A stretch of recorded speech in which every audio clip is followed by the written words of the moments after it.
এটা হলো JK, JK alias উর্ফে Joydeb কান্নাপ্পা।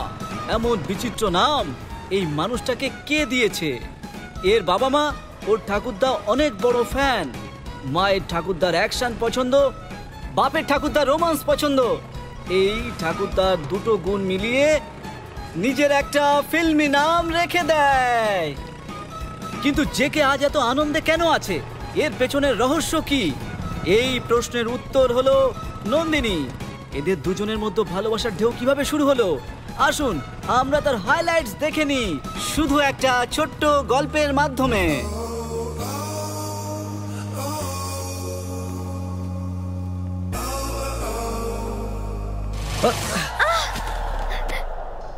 এই দেখতে পাও না, চোখ খুলে চলতে পারো না নাকি? অন্ধ হয়ে গেছে তো চিকিৎসা করো। Sorry sorry sorry sorry. কি সরি? চলো। ষাঁড়ের মতো মুখোমুখি মাথা ফাটিয়ে দিলে। মুখোমুখি কোথায় মাথা ফাটালাম আমি? ফেসে তো টাচই করিনি আমি তো। এই নিজেকে কি মনে করিস রে? যেখান সেখান থেকে মেয়েদের গায়ের ওপর পড়ে মজা করাটাই উদ্দেশ্য? হ্যাঁ, এটাই কাজ না তোদের মতন ছেলেদের? হ্যালো, ছেলেদের ব্যাপারে ভুলভাল বলবে না একদম। মেয়েদের গায়ে পড়া ওই ছোট লোক ছেলেদের মধ্যে আমি পড়ি না। আসলে তোমরা যে আয়নার সামনে সময় নষ্ট করে পেতনি সেজে আসো না, তাই না চাইলেও নজরটা চলেই যায়। এই জন্য একটু দেখে নিই। হ্যাঁ দেখো দেখো, আইপিএস সেকশন 349, 350, 351 এর অনুযায়ী যখন জেলের ভেতরে ঢুকে মহিলা পুলিশ পেটাবে তখন বুঝবে ঠালা। এই ছেলেরা না ভাঙা ভাঙি ডিপার্টমেন্ট সামলায়, নিজেরা ভাঙে না। ননসেন্স। মেয়ে তো এলো কিন্তু কাজ হলো না। অন্যদিকে নন্দিনী আবার দেখা না করে থাকতে পারলো না। এমন সিচুয়েশনের মাঝে অজস্র ঠোকাঠুকির পালা দিয়ে শুরু হলো এই প্রেম পর্ব। তুমি কি অনেক বড় ডন নাকি? না, ভেতরে আসতে হলে আসো, না হলে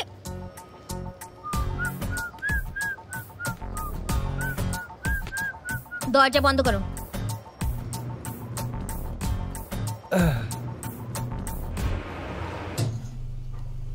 এক ছিল রাজা, এক ছিল রানী, তারপর শুরু প্রেমের কাহিনী, শেষমেশ এটা কি হলো? লিফট বন্ধ হয়ে গেল কেন? আপনার মতো সুন্দরী মেয়েরা না নিচে থেকে উপরে, উপরে থেকে নিচে অকারণে রাউন্ড মারেন, তাই বেচারা লিফট কতক্ষণ চলবে। এই জন্যই ঝটকা মেরে খারাপ হয়ে গেল। কি বলছো? খারাপ হয়ে গেছে? আরে এবার আমি কি করব? রাত হওয়ার আগে আমাকে বাড়ি পৌঁছতে হবে। হ্যালো, আমারও রাতে ঘোরার কোনো শখ নেই। তাহলে এভাবে নিশ্চিন্তে দাঁড়িয়ে আছো কি করে? কিছু একটা করো। একদমই না। একে তো এই লিফটটা খারাপ, তারপর একটা ছেলে মেয়ে, কিছু গন্ডগোল হলে ঠিক ভালো দেখাবে না। বেশি স্মার্ট সাজার চেষ্টা করো না। আমি বলতে চাইছি লিফটার কিছু ব্যবস্থা করো। আরে আমি কি করতে পারি? তখন তো এটা ওটা বলে কেস খাওয়াচ্ছিলাম আমায়। এই লিফটের উপরে একটা কেস ঠুকে দাও না। তুমি না কোনো কমেন্ট নাও। কি করি কি করি? আমি কি লিফট সারানোর মিস্ত্রি নাকি? ড্যাম ইট, নেটওয়ার্কও নেই এখানে। এই তোমার ফোনটা দাও। না, দিতে পারবো না। কেন দিতে পারবে না? আমাদের এখান থেকে বেরোতেই হবে। দাও। না, আমি দেবো না। কি ধরনের লোক তুমি? দাও। চলো। আরে না না, কেটা কুতু লাগছে। হাত সরাও। দাও শিগগিরই দাও। আরে না না। আরে এই ফালতু ফোনটার জন্য তুমি এত ফুটেজ খাচ্ছিলে?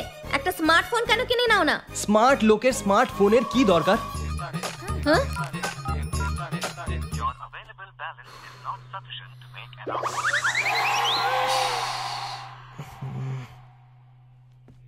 তোমার 10 টাকার রিচার্জ করার মতো মুরত নেই?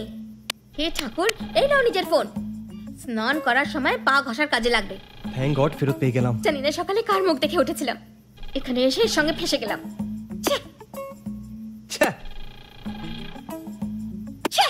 আমার তরফ থেকেও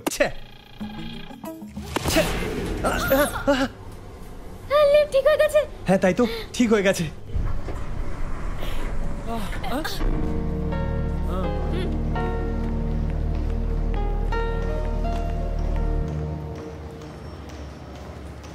হ্যালো স্মার্ট বয়। হ্যাঁ আমি।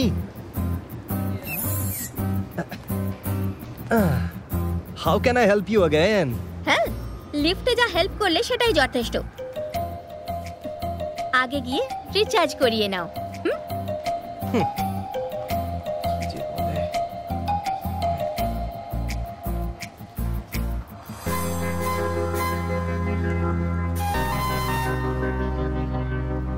দেখলেন, এই গল্প শুরু হয়ে গেল, প্রেমের কাহিনী শুরু হলো। আরে তুই কোনো চাকরি পেলি কিনা? রোজ আমার পকেট থেকে 100 টাকা চলে যাচ্ছে, এখনো কাজের কোনো ঠিকানাই নেই। এরকম পাগলের মতো যে চিল্লাচ্ছে সে হলো ওর ছোটবেলার বন্ধু ঋষিকেতু।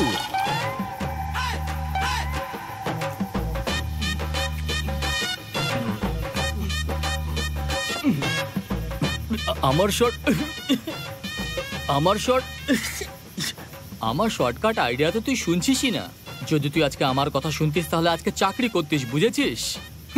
নিজের বুদ্ধি লাগাচ্ছে, নিজে ভুল করে সবার উপর দোষ চাপাচ্ছিস। এই ঋষিকেতু, প্র্যাকটিস করে মাথা খাস না। আমি ম্যাচের জন্য তৈরি। এই কি প্র্যাকটিস? হ্যাঁ, আমি কথা বলছি, তুই ওদিকে কোথায় যাচ্ছিস? কি প্র্যাকটিস করছিস তুই? ভেবেছিলাম কিছু পয়সা কামিয়ে জীবনে কিছু করবি, কিন্তু ব্যাপারটা তুই বুঝতেই চাইছিস না। এই দাঁড়া, কোথায় যাচ্ছিস? আমি কিছু জরুরি কথা বলছি। আমি কি পাগল নাকি যে সেই থেকে বকবক করছি তুই কানিয়ে নিচ্ছিস না? এটা অনেক বড় গেম, এখানে লোক চোখ বন্ধ করে নিশানা লাগায়। হ্যাঁ, লাইট অফ করে দে। কি লাইট অফ? আমি সিরিয়াসলি কথা বলছি আর তুই মজা করছিস নাকি? আমি সিরিয়াসলি বলছি। আমি বকলাম বলে আমাকে মারার প্ল্যান করছে না তো? কি করবে? লাইট অন কর। কি হয়েছে?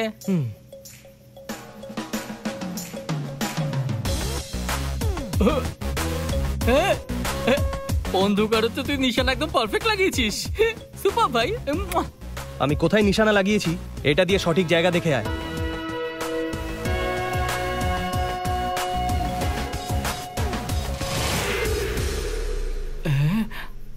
আলোতেও নাবি ঠিক করে দেখা যায় না, কিন্তু অন্ধকারে তুই নাবের মধ্যে তিলটাকেও ঠিক নিশানা লাগিয়েছিস। হ্যাঁ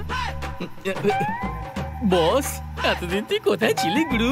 টেনশনে আমি কি বলে ফেলেছি তোকে। রাতে বিনা হেডলাইটে বিনা ট্রাফিক লাইটে গাড়ি চালানোর ট্যালেন্টটা কোথা থেকে পেয়েছিস ভাই? বর্ন ট্যালেন্ট এটা। জানি এই জন্য আমি তোকে সহ্য করি, বুঝলি? ঋষিকেতু, রিমোটটা কোথায়? আরে ওই টেবিলের নিচেই আছে, দেখতে পাচ্ছিস না নাকি? যেটা যেখানে থাকা উচিত ওটা ওখানেই রেখো। রাইটের জিনিসটা লেফটে কেন রাখো? এই তুই রাখার কথা বলি তখন আমার মনে পড়লো, কাল আমার কোমরের বিছেটা বন্ধক রাখছি। ও আরে দাদা, ওটা কে নেবে? হ্যালো, এটা রূপোর, কম করে আধা কিলো হবে। কি? হ্যাঁ তুই দেখ, এত বড়। আমার ঠাকুরদাটা দিয়েছিল, কাল এটাকে বন্ধক রাখবো, দুটো গেম খেলবো, পয়সা কামাবো আর মারোয়ারিকে পয়সা ফেরত দেবো।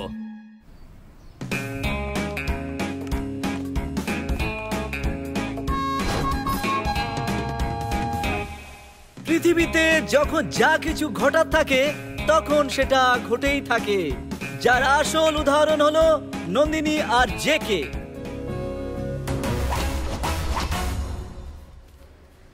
ভাই হ্যাঁ? দুপুরে বিরিয়ানি খাবো, এই জন্য সকালে ব্রেকফাস্টের টাকাটা এখানে দিয়ে দিয়েছি।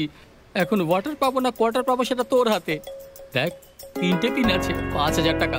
মহাভারতে যেমন অর্জুন নিশানা লাগিয়েছিল, একদম ঠিক নিশানা লাগিয়ে সেন্টারে মার। এটা নিয়ে আর ওই যে ওইটা নিয়ে।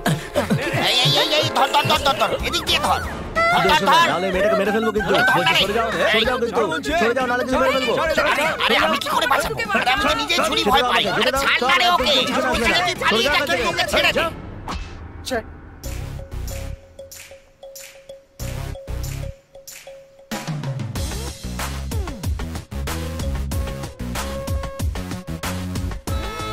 হে ভগবান।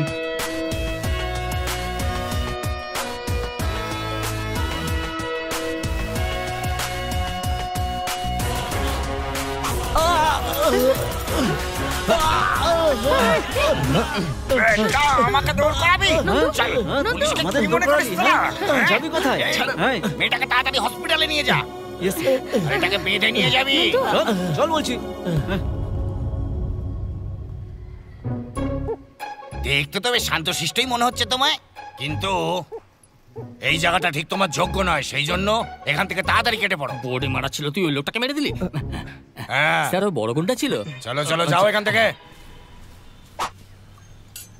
কে রে তুই?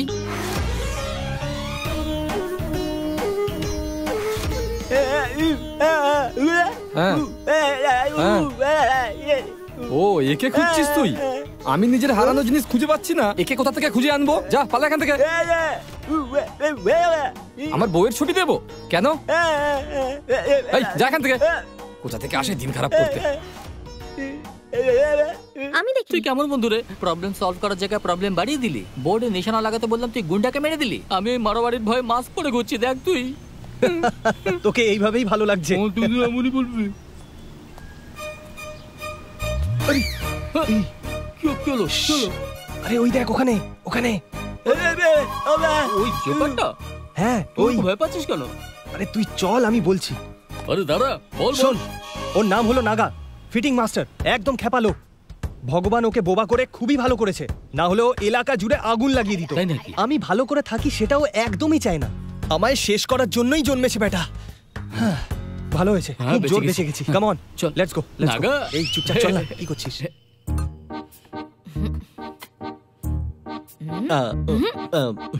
যখনই আমি জানতে পারলাম আমি দৌড়ে দৌড়ে চলে এলাম। থ্যাংক গড যে কিছু হয়নি।